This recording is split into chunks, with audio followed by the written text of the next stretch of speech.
Bonjour à vous mes très chers amis, ravi de vous retrouver sur la chaîne Fatmir Football, la chaîne du foot féminin. On a besoin encore et toujours de votre force pour promouvoir comme il se doit le foot pratiqué par les femmes, qu'on porte ce sport au nu.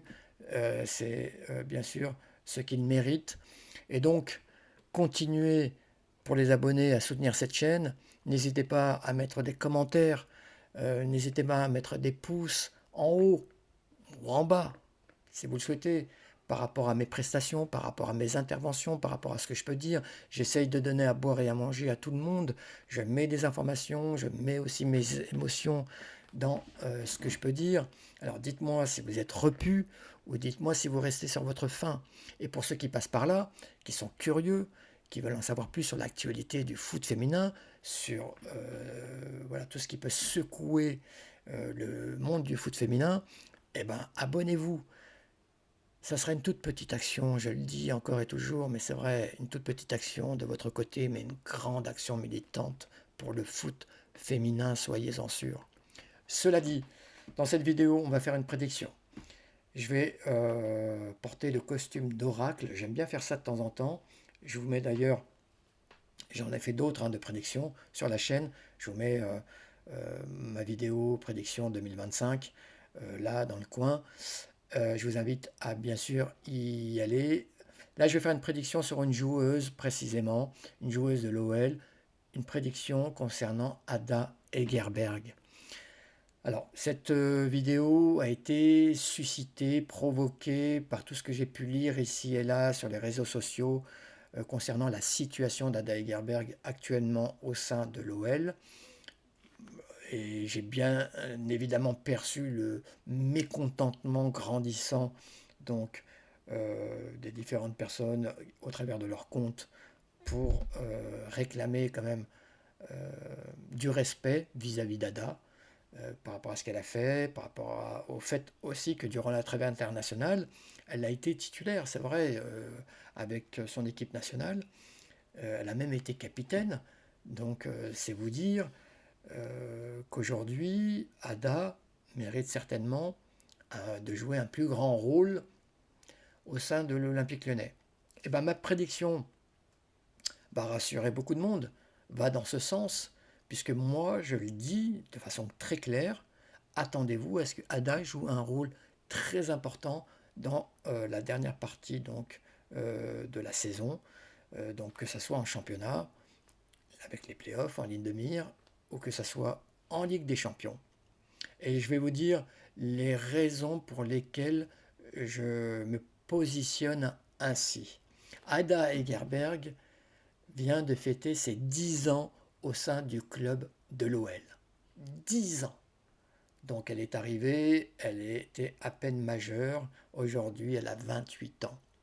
Et elle l'a dit elle-même, quand elle jette un coup d'œil par-dessus son épaule, elle l'a dit que le fait d'avoir signé pour le plus grand club du monde, alors ça l'était à l'époque, aujourd'hui on sait que le Barça a beaucoup sapé ce statut, mais sait-on jamais, cette année peut-être que l'OL retrouvera son trône.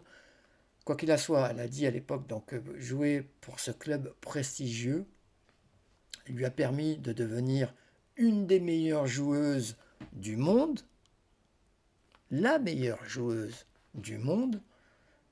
Elle a été Ballon d'Or en 2018, souvenez-vous-en, la première Ballon d'Or de l'histoire, souvenez-vous-en, et que ces 10 ans lui ont permis aussi de se transformer en femme épanouie. Et c'est vrai qu'Ada Hegerberg a tout connu au sein de l'OL. Des très très hauts dans ce club, comme des très très bas aussi. Elle est passée par tous les états. Et des très très bas à cause bien sûr d'une blessure qui encore aujourd'hui me pose question. Moi je ne sais pas du tout quelle était la nature de cette blessure qui a tenu plus de 2 ans éloignée une telle joueuse. Il y a eu une telle confidentialité, une telle omerta autour de cette blessure. Donc si vous, là, vous en savez plus là-dessus, dites-le moi dans le champ de commentaires parce que ça m'intéresse. Quoi qu'il en soit, cette blessure est intervenue, euh, on va dire, de façon inattendue, nous a enlevé, nous, supporters de l'Olympique Lyonnais, le pain de la bouche, avec une joueuse qui marquait but sur but, qui était une machine à marquer, qui est aujourd'hui toujours, malgré ses 2 ans sur la touche, la meilleure buteuse de la Ligue des Champions, et de très loin, je crois que 14 unités derrière, sans dire de bêtises, c'est Eugénie Le Sommer. Donc c'est pour vous dire hein, à quel point cette joueuse était efficace à tous les niveaux, que ce soit donc encore une fois en D1 française, maintenant en Arkema Première Ligue ou en Ligue des Champions. Une joueuse qui était essentielle et qui marquait contre n'importe quel adversaire et qui faisait peur à n'importe quel adversaire. Souvenez-vous encore une fois de ce triplé en finale contre, je crois que c'était en 2019, me semble-t-il, contre le Barça. Donc une joueuse qui a beaucoup marqué, et pas uniquement au niveau de ses buts, l'Olympique lyonnais. Mais c'est vrai que quand vous êtes comme ça, d'un coup, donc vous sortez des radars, c'est vrai que on a tendance un peu à vous oublier, vous êtes un petit peu marginalisé, forcément. Euh, L'absence a été prolongée et a fait qu'Ada Egerberg est resté sur la touche. On la voyait un petit peu de temps en temps, on la voyait même très souvent le long de la main courante, notamment au Goal TC, donc au Groupama OL Training Center, pour les matchs de l'OL. On sait que ça a été toujours un soutien indéfectible pour le club, ça c'est sûr, mais elle n'avait plus cette influence, elle n'avait plus cette position, ce statut au sein du vestiaire lyonnais. Elle est revenue. Elle est revenue à plusieurs reprises après cette blessure de longue durée. Mais elle a rechuté à chaque fois. Et c'est ce qui explique peut-être la position aujourd'hui de Joe Montemurro, qui, au vu de ce passif, a plutôt été refroidi et réfléchi à 2 fois avant de titulariser. Cette année, elle n'a pas été titularisée une seule fois. Euh, ou si peut-être contre le Galatasaray en Ligue des Champions, il me semble. Mais sinon, elle n'a pas été titularisée. Et je comprends bien évidemment la position de John Montemurro, qui est plutôt frileux concernant les blessures de ses joueuses et qui choisit de jouer la carte de la prudence pour la remise sur pied, pour la convalescence, leur laisser le temps nécessaire, au-delà même parfois du nécessaire, pour qu'elles reviennent dans la meilleure forme possible.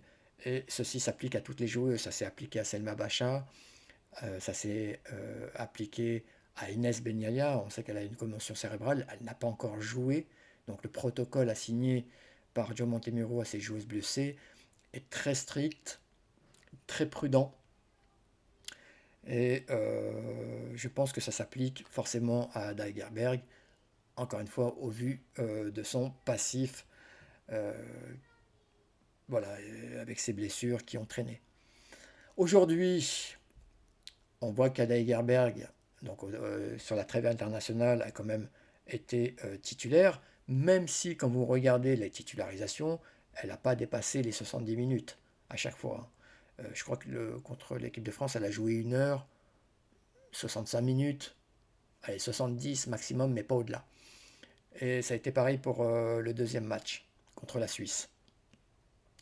Donc c'est une joueuse qui revient petit à petit, mais qui n'est pas encore à 100% de ses moyens. Comment pourrait-elle l'être avec encore une fois tout ce que je vous ai décrit sur cette blessure qui l'a tenue éloignée très longtemps et puis après ses rechutes, où à chaque fois donc elle prenait aussi du temps pour revenir. Donc tout ça fait que ça perturbe forcément donc sa remise en condition et le fait qu'elle aille vers les 100% en termes de physique, voilà, en termes d'intensité.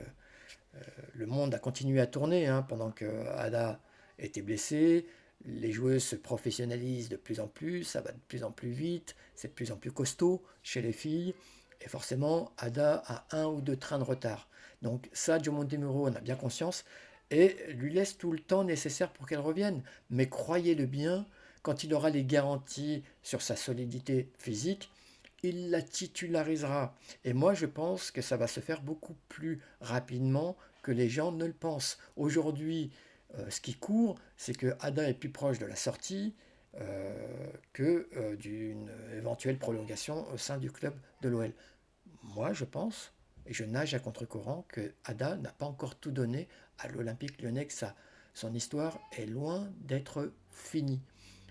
Donc, si Ada et si son corps la laisse tranquille, attendez-vous à ce que Joe Montemurro la titularise, et la titularisera avec grand plaisir, parce que quand vous regardez le parcours de l'entraîneur, quand vous regardez les caractéristiques qu'il souhaite mettre en place, au travers de son épopée Arsenal, ou au travers de ce qu'il a fait à la Juventus de Turin, vous vous rendez compte que le profil qu'il recherche au poste d'attaquant, c'est le profil euh, qu'a Ada Egerberg. Donc, il ne peut pas passer à côté. Surtout si Ada lui donne des garanties, encore une fois. À Arsenal, il a joué avec Viviane Miedema.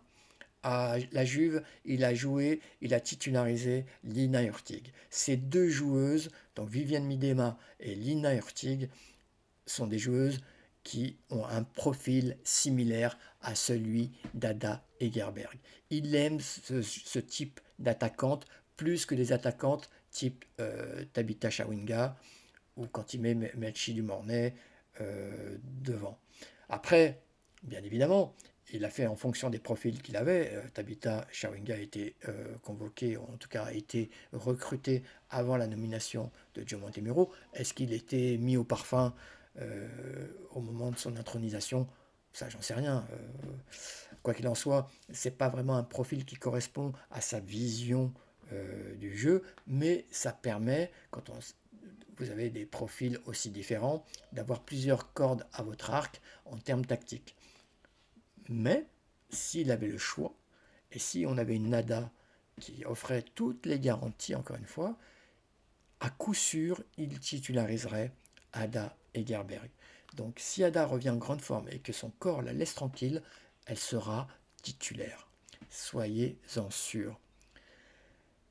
Voilà, donc une joueuse qui va encore faire beaucoup de bien. Alors quand euh, Probablement pas en quart de finale aller contre le Bayern, c'est encore un peu tôt, mais moi je vois bien un retour si elle continue donc à monter en pression, à grappiller des minutes, à être titulaire début avril et puis après pour les demi-finales de la Ligue des Champions et la finale, et qu'elle sera titulaire durant les playoffs en Première Ligue Arkema. Dites-moi vous ce que vous en pensez, si vous êtes d'accord avec ma prédiction.